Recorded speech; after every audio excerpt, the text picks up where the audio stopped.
கிருஷ்ணர் அவருடைய நண்பனான உத்தவருக்கு கொடுத்த உபதேசம் என்னன்னு உங்களுக்கு தெரியுமா? ஒருமுறை கிருஷ்ணரின் சிறுவயது நண்பனான உத்தவர் கிருஷ்ணரிடம் தனது சந்தேகத்தை கேட்டார். கிருஷ்ணா, தர்மன் சூதாடும் போது நீ ஏன் தடுக்கவில்லை? உன் நண்பர்களான பாண்டவர்களை ஏன் காக்கவில்லை? நீ நினைத்திருந்தால் போரை தடுத்திருக்கலாமே, இத்தனை உயிர் போயிருக்காதே என்றார் உத்தவர். அதற்கு கிருஷ்ணர், தர்மன் சூதாடும் போது என்னை அழைக்கவில்லை, மாறாக நான் அங்கு வரக்கூடாது என வேண்டினான், அதனால்தான் நான் அங்கு செல்லவில்லை என்றார். அதற்கு உத்தவர், கிருஷ்ணா, அழைத்தால் தான் கடவுள் வந்து காப்பாரா, தானாக வரமாட்டாரா என்றார். கிருஷ்ணரோ, உத்தவா, இந்த வாழ்க்கை கர்ம வினையின் அடிப்படையில் இயங்கும், அதில் நான் வெறும் சாட்சி மட்டுமே. மேலும் நான் சாட்சியாக உன்னை பார்க்கிறேன் என்றால் நீ எப்படி தவறு செய்வாய்? எனக்கு தெரியாமல் சூது விளையாட நினைத்தது தர்மனின் தவறு.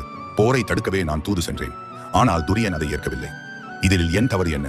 நீங்கள் நல்லது செய்யும் போதும் கெட்டது செய்யும் போதும் கடவுள் உங்களுடன் இருக்கிறார் என நம்புங்கள். நீங்கள் நம்பவில்லை என்றால் தான் தவறுகள் பெருகும் என்றார் கிருஷ்ணர். உடனே உத்தவரும் கிருஷ்ணரின் தூய மனதை புரிந்து கொண்டார். அதனால் தான் நம் வாழ்க்கையிலும் நல்லதோ கெட்டதோ எதை செய்தாலும் நம்மை ஒருவர் பார்க்கிறார் என எண்ணி மனசாட்சியுடன் வாழுங்கள். அப்போதுதான் தவறுகள் குறையும்.